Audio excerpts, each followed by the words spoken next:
Gente, nós iniciamos semana passada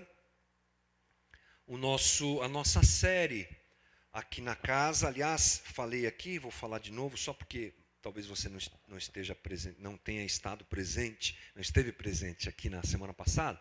É uma série que nós iniciamos o ano em parceria com a Casa da Rocha Independência, em Casa da Rocha Tatuapé. A primeira vez que a gente consegue fazer isso. As agendas não davam certo, mas iniciamos o ano falando a mesma coisa, compartilhando ideias, né? O famoso grupo de WhatsApp que a gente usa tanto para isso, e traçando um caminho, melhor dizendo, trilhando um caminho chamado Caminho da Cruz. Começamos o ano falando sobre cruz, fundamental, porque o evangelho que a gente crê é o evangelho da cruz. Quando a gente perde a cruz de perspectiva, a gente corre o sério risco de perder o próprio evangelho e a essência do próprio evangelho. Por isso a gente começou semana passada, sem avisar, eu reconheço, mas foi o melhor que deu para fazer, essa série de conversas, cujo título é esse, O Caminho da Cruz. Hoje vamos falar sobre cruz, o modo de vida do cristão. Eu espero que nessas caminhadas a gente reflita bastante sobre o sacrifício de Cristo, sobre o que a cruz significa, como ela se reflete na nossa vida, como ela deve ser também o nosso alvo de vida, e assim a gente aprenda bastante sobre isso, preparando inclusive o nosso coração para a Páscoa. Essa é uma intenção interessante, né? Nesses próximos meses, preparar o coração da comunidade para a Páscoa, já que às vezes a gente celebra a Páscoa de uma maneira um pouco indevida, talvez não valorizemos adequadamente tudo que a gente pode fazer na Páscoa. E que seja assim a nossa caminhada. Vamos orar, irmãos.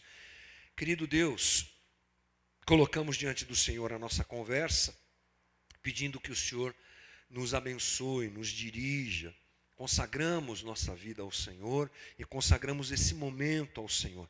Que seja um momento de adequação do nosso coração à realidade bíblica, que seja um momento em que nos tornemos terra fértil àquilo que o Senhor quer realizar em nós, e que a cruz entre no nosso alvo, que a cruz entre na nossa vida, e possamos aprender mais sobre isso em todas as conversas que teremos aqui, e que o Senhor nos abençoe, como o Senhor tem nos abençoado, que o Senhor me ajude, como o Senhor tem me ajudado a conversar sobre um tema tão legal, tão profundo, tão importante, tão relevante para a vida do cristão. Nos dá graça nesse sentido, é a nossa oração em nome de Jesus. Amém. Mateus 16. Mateus 16, vamos ler 16 e 17, depois vamos pular para o 21. E vou te chamando a atenção aqui para você durante o texto. Mateus 16:16. Simão Pedro respondeu: Tu és o Cristo, o Filho do Deus vivo. Respondeu Jesus: Feliz é você, Simão, filho de Jonas, porque isto não lhe foi revelado por carne ou sangue, mas por meu Pai que está nos céus. 21. Desde aquele momento Jesus começou a explicar aos seus discípulos que era necessário que ele fosse para Jerusalém e sofresse muitas coisas nas mãos dos líderes religiosos, dos chefes dos sacerdotes e dos mestres da lei, e fosse morto e ressuscitasse no terceiro dia. Então Pedro, chamando-o à parte, começou a repreendê-lo, dizendo: Nunca, Senhor, isso nunca te acontecerá. Jesus virou-se e disse a Pedro: Para trás de mim, Satanás. Você é uma pedra de tropeço para mim, e não pensa nas coisas de Deus, mas nas dos homens. Então Jesus disse aos seus discípulos: Se alguém quiser acompanhar-me, negue-se a si mesmo, tome a sua cruz e siga-me. Pois quem quiser salvar a sua vida, a perderá. Mas quem perder a vida por minha causa, a encontrará. Pois que adiantará ao homem ganhar o mundo inteiro e perder a sua alma? Ou o que o homem poderá dar em troca de sua alma? Vamos até aqui. Diálogos interessantes que vão servir para a nossa conversa de hoje. Mas uma coisa que eu quero abrir a nossa conversa, que utilizar para abrir a nossa conversa, é nós pensarmos o quanto o evangelho é contracultural. Quem usou esse termo foi John Stott. talvez não o primeiro, mas com certeza como um teólogo relevante que é, moderno que é, John Stott escreve um livro com esse nome, né? O Evangelho contra a Cultura, a contracultura cristã. E John Stott relata e traz à tona essa perspectiva que nós devemos ter ao olhar o Evangelho. Nós somos direcionados por uma cultura que nos cerca. Cultura é tudo aquilo que nós produzimos, gente. Cultura não é só arte, cultura não é só música, cultura não é só, teatro, como a gente às vezes imagina e pensa. Cultura é o que nós fazemos, produzimos, o jeito que nós pensamos. A medicina e os seus avanços fazem parte da cultura que nós temos hoje. Os avanços na tecnologia fazem parte da cultura que nós temos hoje. Tudo que nós produzimos faz parte da cultura. E o Evangelho, ele é contracultural. O Evangelho, nesse aspecto, chega a ser paradoxal. Quando ele é comparado com a cultura, ele traz um estranhamento para a gente. Por exemplo, no Evangelho, a pirâmide da liderança é invertida. A pirâmide da liderança na cultura que nós temos é: alguém manda e os demais obedecem. É assim que se vive liderança nas mais diversas esferas da sociedade. Empresarialmente falando, profissionalmente falando, até mesmo dentro de uma instituição como a igreja, isso é muito comum. Tem alguém que manda e tem alguém que obedece. No Evangelho, essa pirâmide ela é colocada de ponta cabeça. Aquele que é o líder é convocado a servir, é convocado a entregar sua vida. Isso é paradoxal à cultura que nós vivemos. Outro aspecto interessante é o poder. O poder na sociedade que nós vivemos, ele é exercido de forma a fazer com que o outro obedeça àquele que tem poder. No Evangelho, o poder tem a ver com humildade. No Evangelho, o poder tem a ver com o serviço, com entrega. Outro aspecto é a força. Quem é forte na sociedade que nós vivemos? Qual é a representação de força na cultura em que nós estamos inseridos? Hoje, quem tem dinheiro tem poder, quem tem dinheiro tem força. No Evangelho, a gente encontra força na fraqueza. E você, quando presta atenção nesse movimento do Evangelho, nesse caminho apresentado pelo Evangelho, você vai perceber que o Evangelho se coloca de forma contracultural, sempre. A sabedoria para o Evangelho, a sabedoria humana, ela é desprezível. A sabedoria do Evangelho é loucura diante dos homens, não é? E outras cositas mais que nós poderíamos colocar aqui durante bom tempo, destacando essa distância, essa oposição, essa situação que distancia a realidade da cruz da realidade que nos cerca. Por isso é que a visão da cruz, a visão humana da cruz, ela é inadequada. A cruz representa o próprio Evangelho. A essência do Evangelho está na cruz.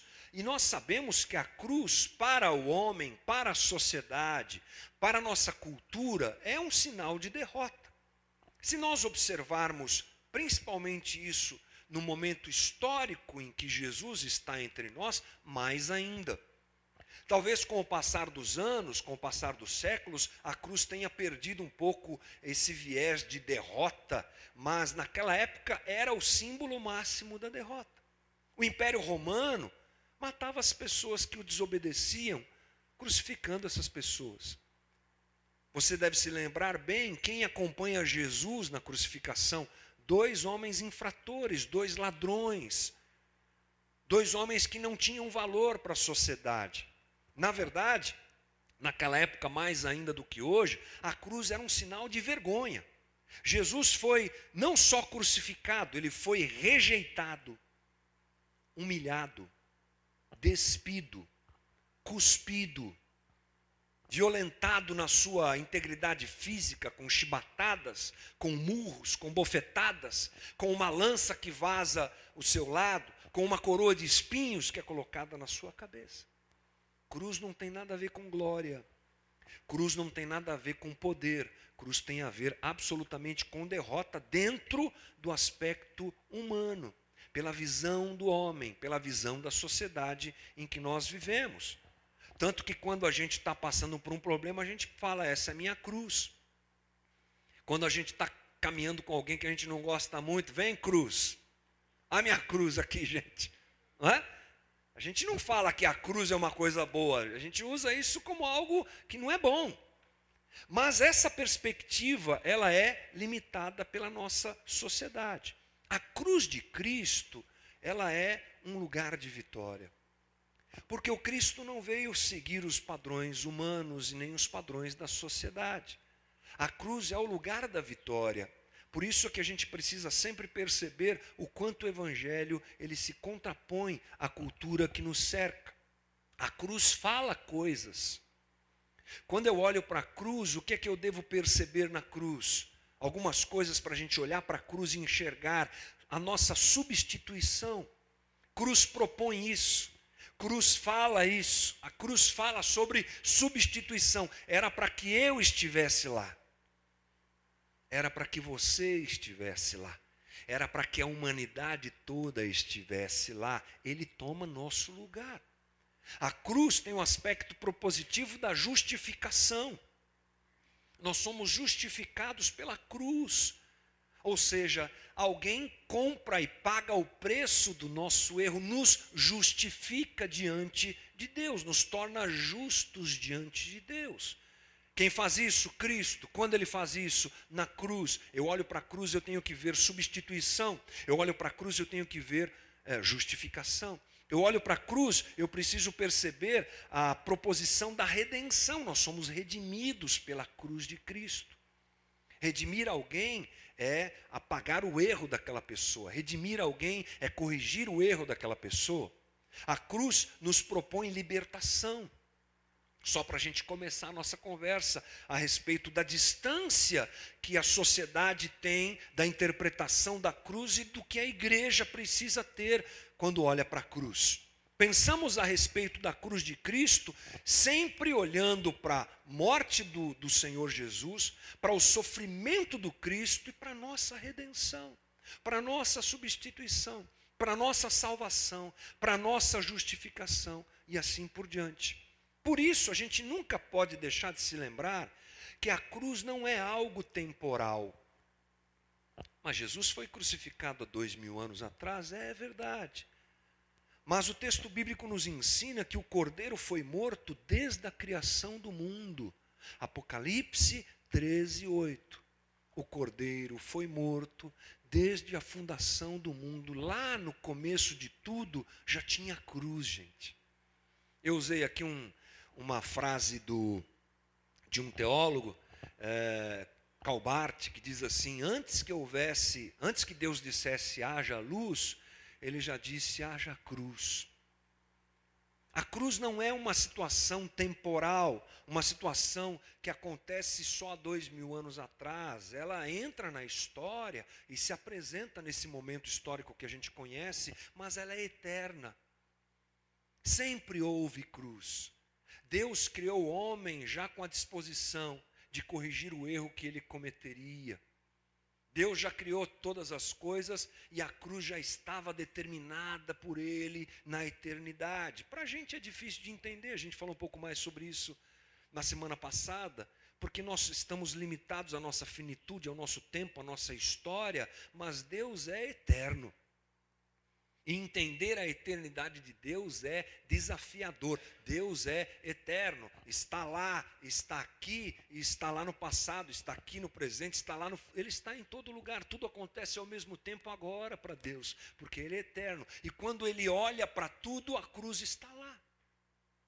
A cruz, essa cruz que significa vida para nós, já estava na eternidade. Para aquele que crê, portanto, a cruz é o meio pelo qual nós temos acesso à vida.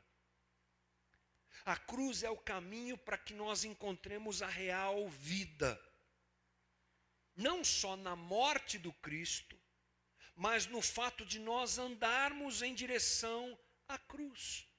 Por isso que o nosso tema é esse, o caminho da cruz. É o caminho do Cristo, é o caminho do Messias, é o caminho do libertador, é o caminho de Jesus e é também o nosso caminho. É também o nosso caminho. Entendemos, portanto, que a cruz é o meio de vida do cristão. Mais do que um símbolo que a gente deve ter mesmo.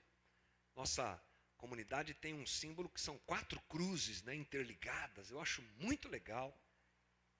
A gente pode ter cruz, pode ter esse símbolo que nos lembra do que foi feito na cruz, mas mais do que um símbolo, que seja só um instrumento para nos lembrar que, além do Cristo ter ido a ela e se oferecido como sacrifício por nós, esse é o caminho para a nossa vida, para a real vida nos alcançar. Ou seja, irmão, a cruz é um modo de vida do cristão.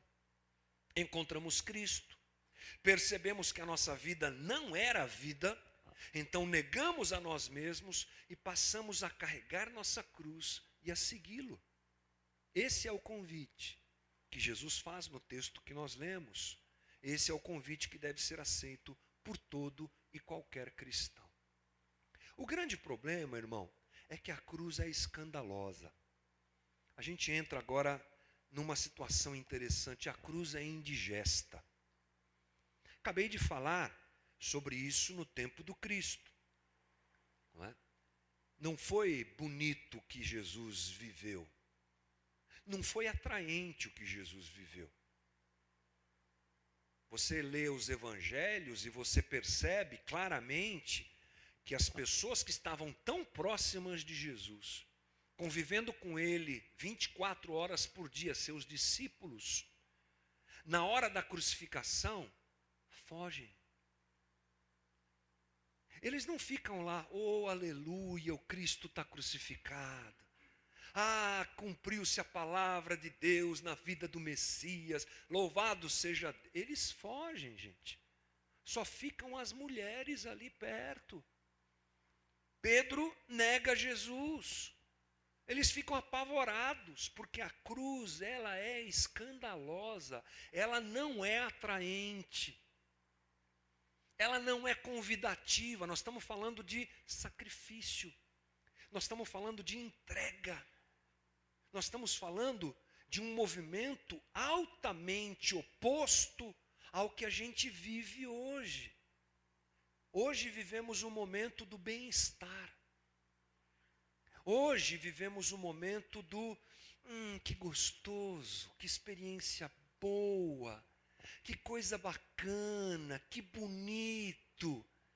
Somos atraídos para todo tipo de situação que nos cause bem-estar. E quando a gente se depara com o evangelho da cruz, a nossa reação frequentemente, irmãos, é a mesma dos discípulos. A gente fala mal deles. A gente não entende o que aqueles caras, puxa, mas Jesus avisou que ele morreria.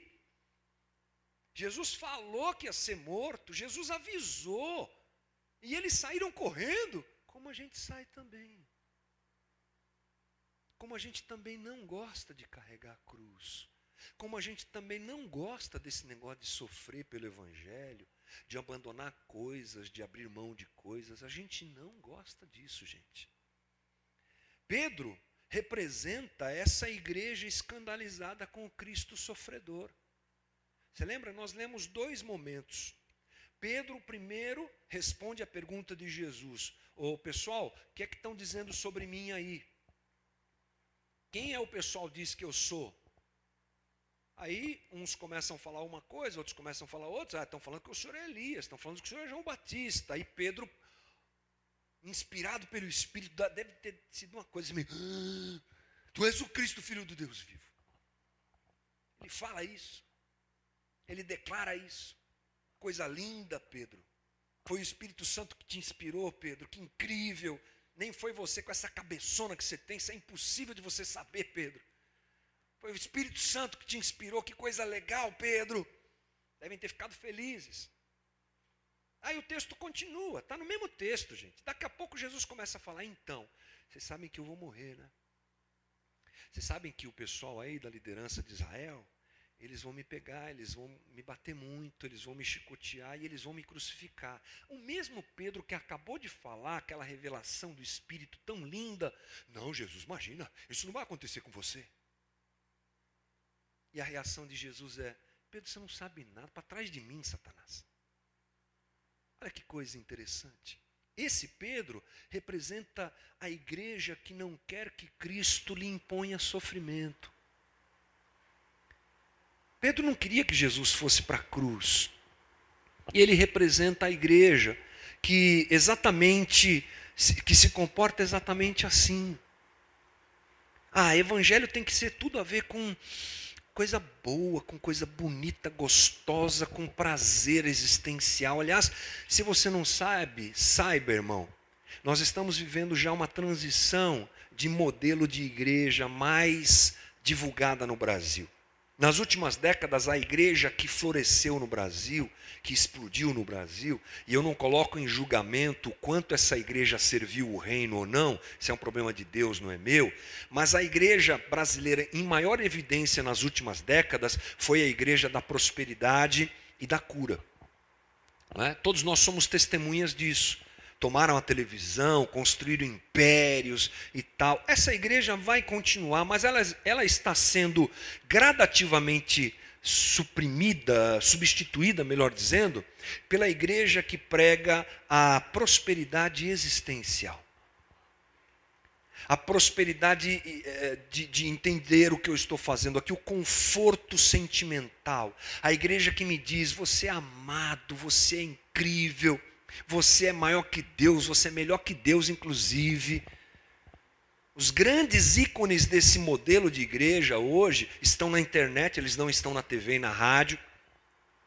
E eles falam umas coisas, irmãos, que assim, é difícil de imaginar que alguém possa dizer. Tipo assim, quando eu olho para mim, eu me vejo tão justo que eu não tenho inveja de Deus, eu estou ali pareado com Deus. É esse tipo de coisa que a pessoa está pregando hoje. Você é o centro de tudo. Já que Jesus morreu por você, não é Ele que é o centro, é você é o centro. E coisas do tipo. Essa igreja massageia o ego. Essa igreja elimina a cruz. E evangelho tem tudo a ver com cruz. E a cruz não pode ser tirada do evangelho. É esse movimento, não é, que eu falo com muito respeito, mas alerto os irmãos a respeito disso, tem feito a igreja se fazer feliz, mas insípida. Feliz, está todo mundo feliz, todo mundo é bacana, todo mundo feliz, mas essa igreja não...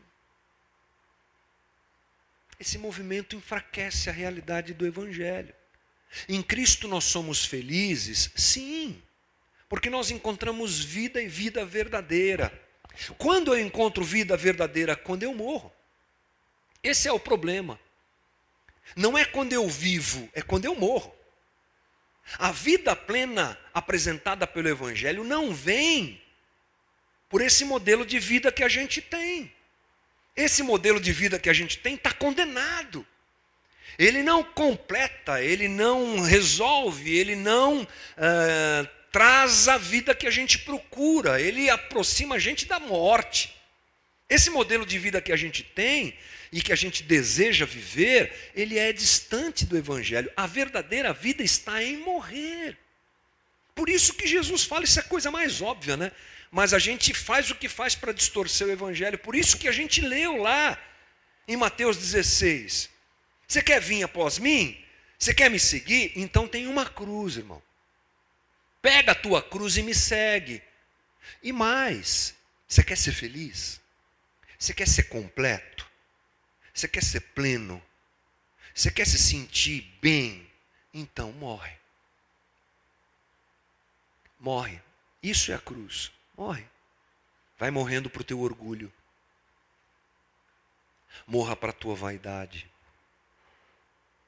Morra para o teu desejo de ser o primeiro e estar em primeiro lugar. Morra para a cobiça do teu corpo. Morra para a cobiça dos teus olhos. Morra. Comece a inverter essa prioridade de vida e aí você vai ser feliz. Portanto, a cruz não nos fala de carreira bem-sucedida, gente. Não é pecado. Mas essa não é esse o caminho da nossa felicidade. A cruz não fala de poder em algumas esferas. A cruz não fala de conhecimento, de reconhecimento, de influência. Isso é uma teologia hedonista, a gente fala.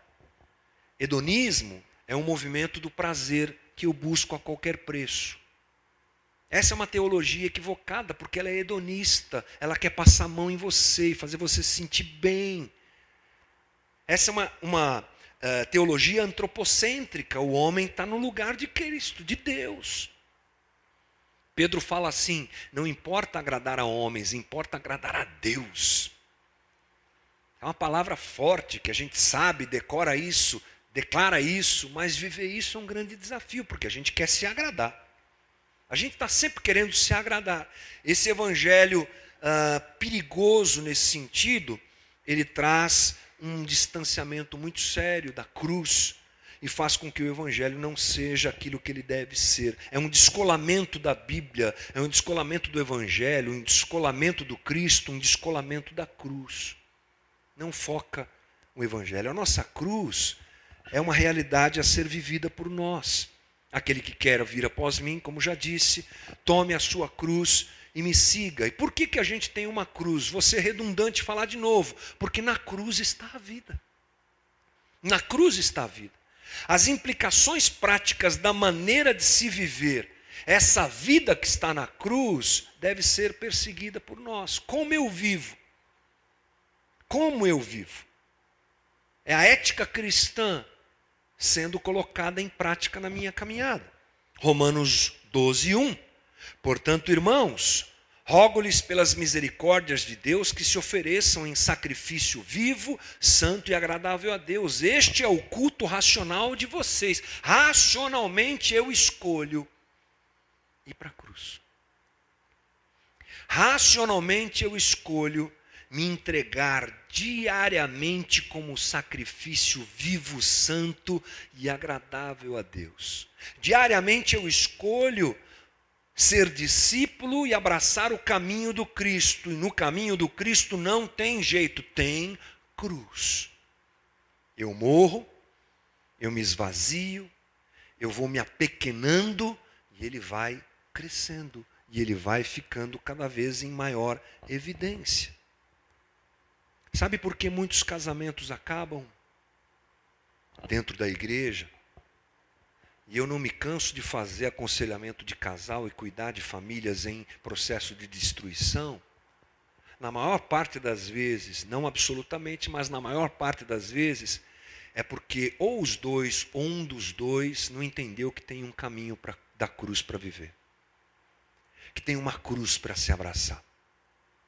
Sabe por que amizades são destruídas? Porque se abandonou o caminho da cruz. Sabe por que vidas cristãs medíocres são a coisa mais comum de se encontrar hoje? Gente vazia dentro da igreja, gente sem entendimento do que é evangelho. Porque pouco se fala sobre isso.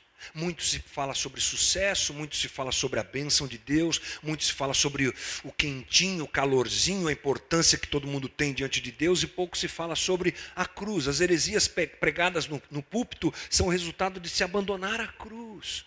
Jesus está nos chamando, venha para o caminho. Qual é esse caminho? O caminho da cruz. Precisamos, portanto, irmãos, ter contato com a cruz e a mensagem do evangelho todos os dias. Eu não sei qual que é a tua dinâmica de vida cristã. Mas, onde fica a tua relação com Deus e as tuas práticas espirituais, digamos assim, quando você não está aqui? Isso nos enfraquece. Quando a Netflix toma o lugar da Bíblia, a gente está se enfraquecendo e fugindo do caminho da cruz. Quando a conversa furada no Facebook toma o lugar da oração, a gente está fugindo do caminho da cruz. A gente está se enfraquecendo na nossa relação com o Senhor, e Ele é que nos sustenta no caminho da cruz. Porque é um caminho duro. Qual foi a oração de Jesus no Getsêmani? A gente falou agora há pouco aqui. Seja feita a tua vontade. Mas se der, Senhor, passa de mim o cálice. É um sofrimento, é uma dor. São coisas que eu vou ter que negar, são coisas que eu vou ter que abandonar.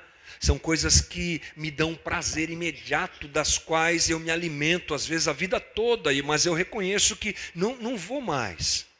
Quem me sustenta nisso? É Deus. Não é a Netflix. É Deus, não é o Facebook. É Deus, não é qualquer outra porcaria. Tem lugar para isso na vida da gente, ok. Mas a minha pergunta é, como você tem se alimentado para manter o teu coração firme no caminho da cruz? Precisamos guardar nosso coração bem posicionado em quem nós somos e o que devemos nos tornar a partir do privilégio da dádiva da vida recebida através do sacrifício de Cristo na cruz. Uma frase um pouco longa, mas importante. Quem eu sou e o que eu recebi quando Cristo se entregou naquela cruz por mim. E o que eu preciso me tornar, quem eu preciso me tornar a partir do entendimento do que foi feito por mim na cruz. Precisamos correr, refutar qualquer outro tipo de meio de vida que nos é oferecido na nossa jornada. O caminho da vida é o caminho da cruz, irmão. O caminho da vida é o caminho da cruz. Precisamos sempre nos lembrar disso. E abraçar esse caminho da cruz contando com a ajuda de Deus para a gente morrer e viver. A gente morre e vive. A gente perde, mas ganha. Aliás, a vida está no morrer. O ganhar está no perder. Lembra que eu falei? Evangelho é contramão da cultura. Evangelho é virar a vida de ponta cabeça. Evangelho é largar coisas que hoje ocupam um lugar central na minha vida por outras que eu desprezo. É disso que a gente está falando. Quando a gente entende isso, toda a nossa vida é lida, é percebida desse jeito. E a gente reage às coisas da vida levando isso em consideração, irmão. Por isso que você não precisa ficar. Não tem problema se tiver que fazer. Mas por isso que você não precisa ficar perguntando para o pastor tudo o que você tem que fazer. Quando você coloca o que você tem, aliás, não é isso, o que você pode e o que você não pode fazer. Pastor geralmente vira polícia de crente, né? Tá fazendo errado, irmão. Ô pastor, pode fazer, eu posso fazer isso, posso fazer aquilo, posso beber, posso fazer aquilo outro, posso usar essa roupa, posso não usar. Tudo bem, se quiser saber, pode perguntar, a gente está aqui para ajudar. Mas quando você põe o óculos do Evangelho, óculos do Evangelho, aqui já está a cruz, aqui já está o caminho da cruz, aqui já está a redenção. Eu olho para a vida, opa, isso aqui era tão normal que eu fazia tanto, agora eu estou vendo porque agora eu olho pela cruz e tenho os valores do Evangelho em mim, que isso aqui é uma verdadeira porcaria. Estou fora. E isso aqui que eu desvalorizava tanto, agora que eu coloquei os óculos do Evangelho, a cosmovisão cristã, a cruz está na minha cara, a cruz está comigo, eu abracei o caminho da cruz, isso aqui é legal.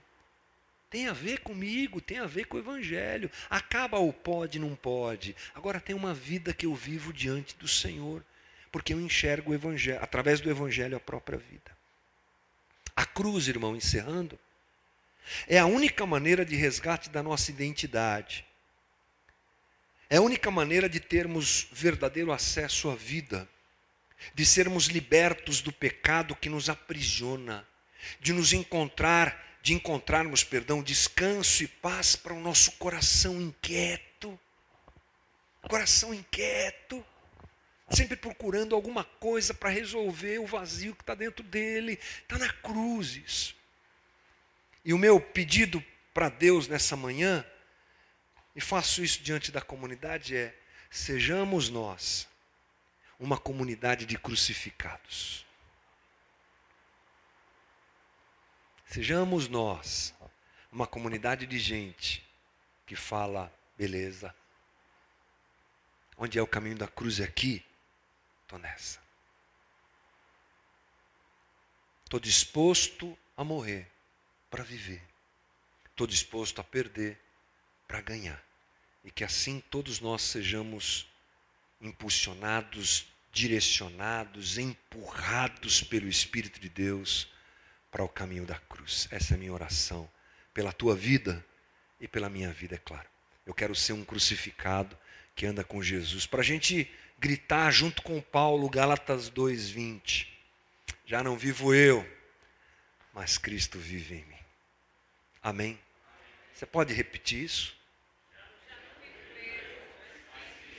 Isso. Isso é Bíblia, irmão. Isso tem que estar na vida da gente.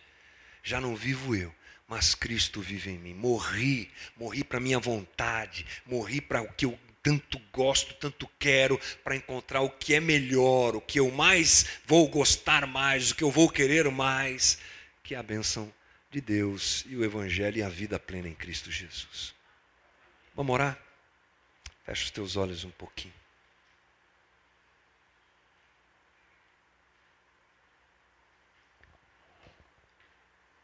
Vai falando aos nossos corações, Jesus. Talvez a expectativa de muitos entre nós fosse uma palavra de vitória para este ano. Esta é uma palavra de vitória. Se eu morrer, eu vou viver. Se eu for crucificado, eu vou viver. Se eu perder, eu vou ganhar. Por isso, nesta manhã, eu oro junto com os meus irmãos, para que este movimento teu aconteça na vida da gente. Para que nos tornemos individualmente homens e mulheres crucificados. E na crucificação que acontecerá todo dia em nossa vida, a gente encontre vida, paz, transformação, libertação. A gente encontre plenitude. Morrendo, a gente encontre vida plena.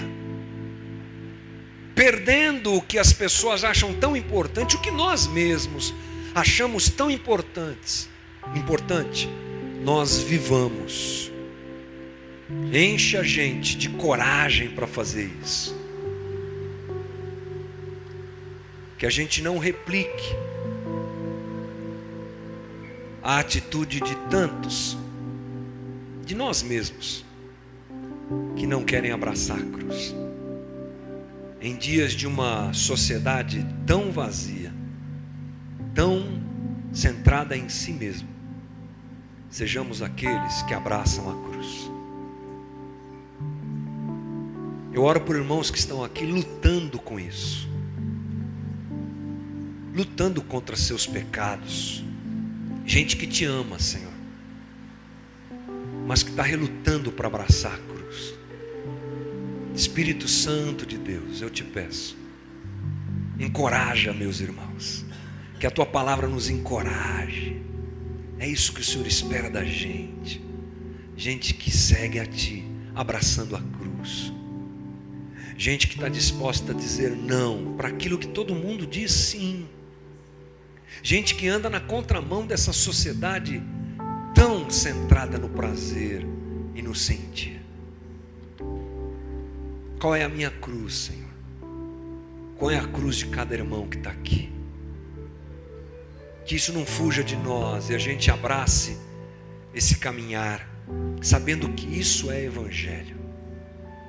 Fortalece a igreja, fortalece a comunidade. Que a gente pare de buscar satisfação própria e a gente encontre cada dia mais coragem de diminuir para que o Senhor cresça e a gente aí encontre a nossa felicidade e a nossa vida. Não há lugar melhor do que a tua presença. Não há vida melhor sem o Senhor, porque não há vida sem o Senhor. Não há vida sem ti, Jesus. A gente quer abraçar a vida em ti e caminhar dia a dia. Fortalece irmãos aqui, fortalece a minha vida, fortalece a comunidade. Dá-nos um bom resto de domingo. Faz a gente pensar nessas coisas. Faz a gente amar o Evangelho, Senhor. Faz a gente amar a Bíblia, os valores do Evangelho. Faz a gente se debruçar sobre ele, abraçar a cruz e viver o teu evangelho dia a dia. Dá-nos uma boa semana, cuida de nós. Obrigado por essa manhã, é a nossa oração, em nome de Jesus. Amém e amém. Deus nos abençoe, irmão. Bom domingo, boa semana, em nome de Jesus.